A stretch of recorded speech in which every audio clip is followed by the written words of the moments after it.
ሰላም ጤና ይስጥልኝ ክቡራትና ተከታታዮች እንደምን አላችሁ? እኔ አለው እግዚአብሔር ይመስገን ደህና ነኝ። ዛሬም በጠቃሚና በአዲስ ፕሮግራም በድጋሜ ተገናኝተናል።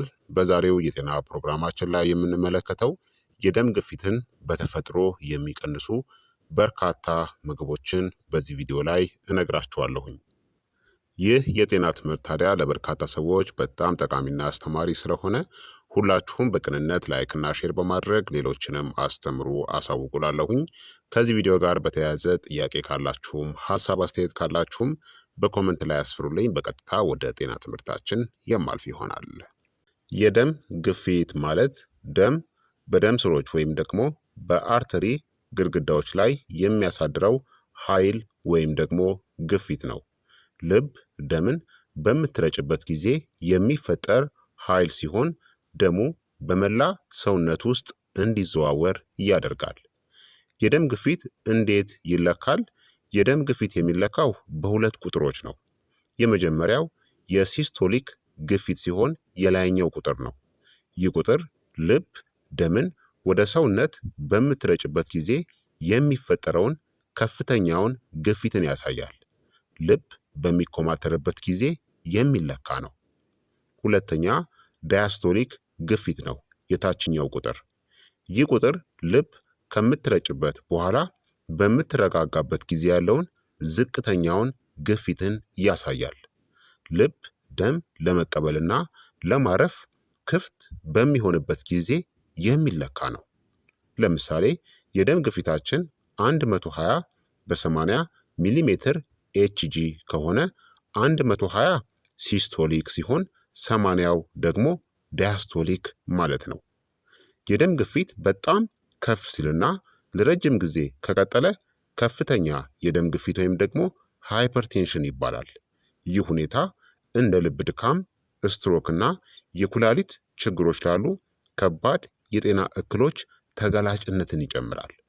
ከፍተኛ የደም ግፊት ብዙ ጊዜ ምንም ምልክት ስለማያሳይ ጸጥተኛው ገዳይ ተብሎም ይጠራል።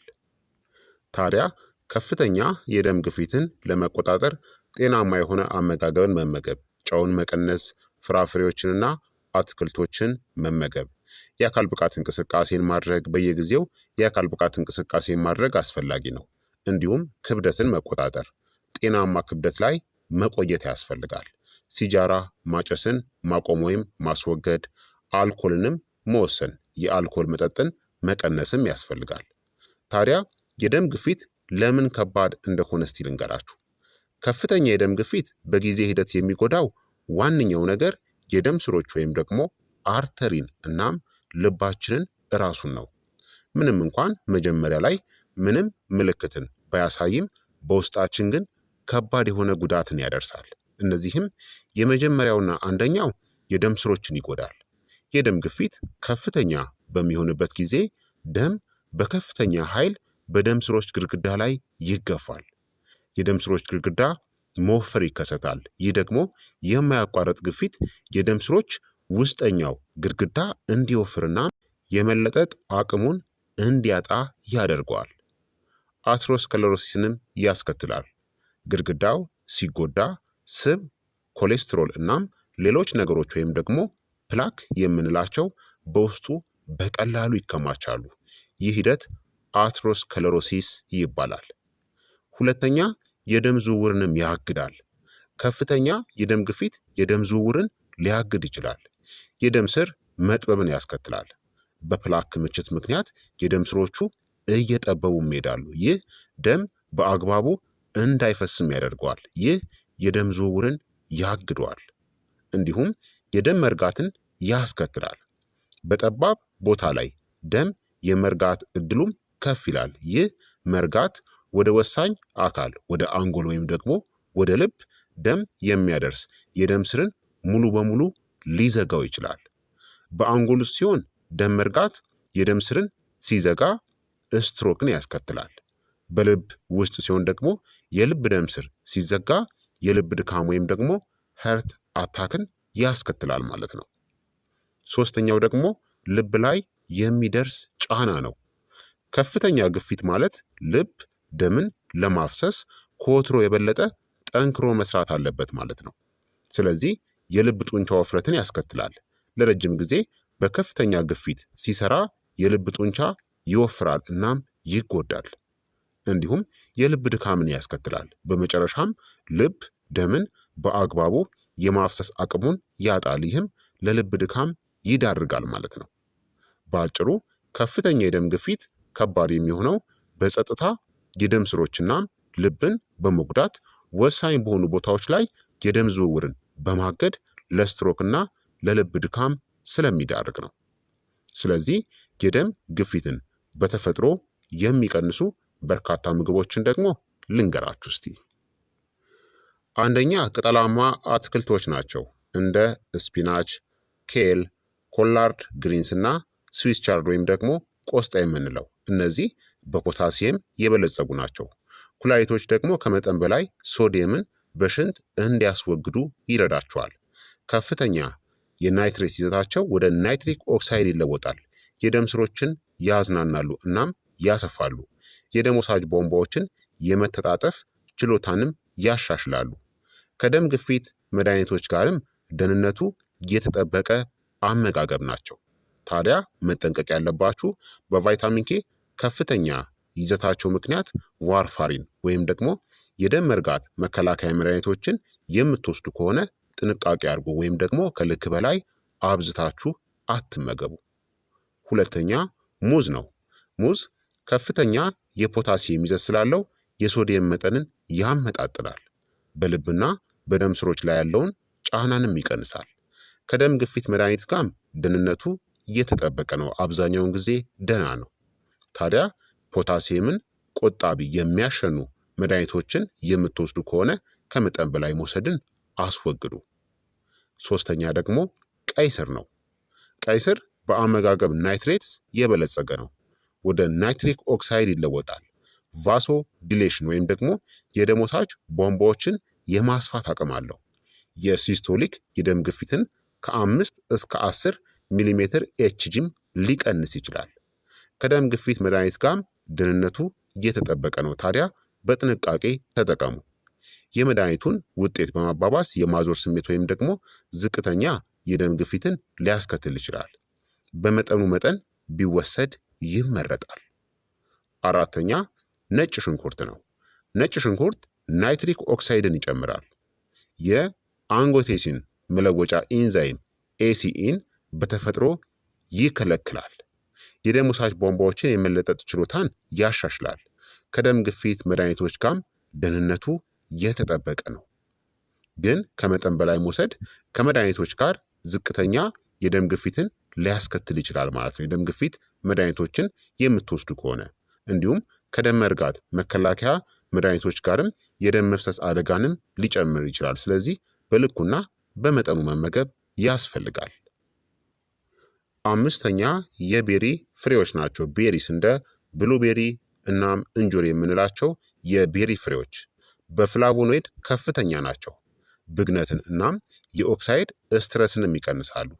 የኢንዶቴሊየም የደም ስር ሽፋን ተግባርንም ያሻሽላሉ። ከደም ግፊት መድኃኒቶች ጋርም ቢወሰዱ ደህንነቱ የተጠበቀ ነው። በጣም ደህና ናቸው። የታወቀ አደገኛ ግንኙነት ምንም የላቸውም። ስድስተኛ ኦትስ ወይም ደግሞ አጃ ነው። ኦትስ በቤታ ግሉካን ፋይበር የበለጸገ ነው። ኮሌስትሮልን እናም የደም ወሳጅ ቧንቧዎችን ጥንካሬንም ይቀንሳል። የኢንሱሊን ሴንሲቲቪቲንም ያሻሽላል። ከደም ግፊት መድኃኒቶች ጋርም ቢወሰድ ደህንነቱ የተጠበቀ ነው። ሙሉ በሙሉ ደህና ነው። እጅግ በጣም ጥሩ የዕለት ተዕለት ምግብ ነው።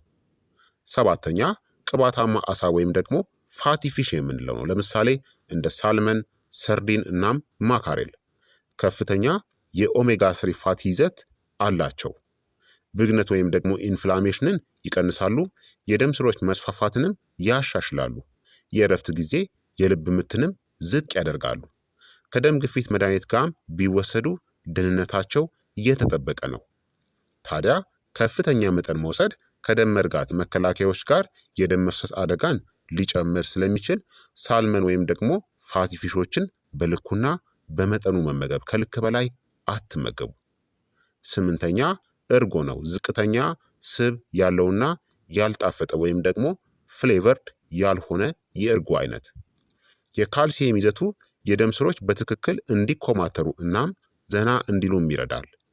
ፕሮባዮቲክ ይዘቱ የሜታቦሊክ ጤናንም ያሻሽላል። ከደም ግፊት መድኃኒቶች ጋርም ደህንነቱ የተጠበቀ ነው። ዝቅተኛ ሶዲየም ያለው እናም ያልጣፈጠውን የእርጎ አይነትን መርጣችሁ ተጠቀሙ።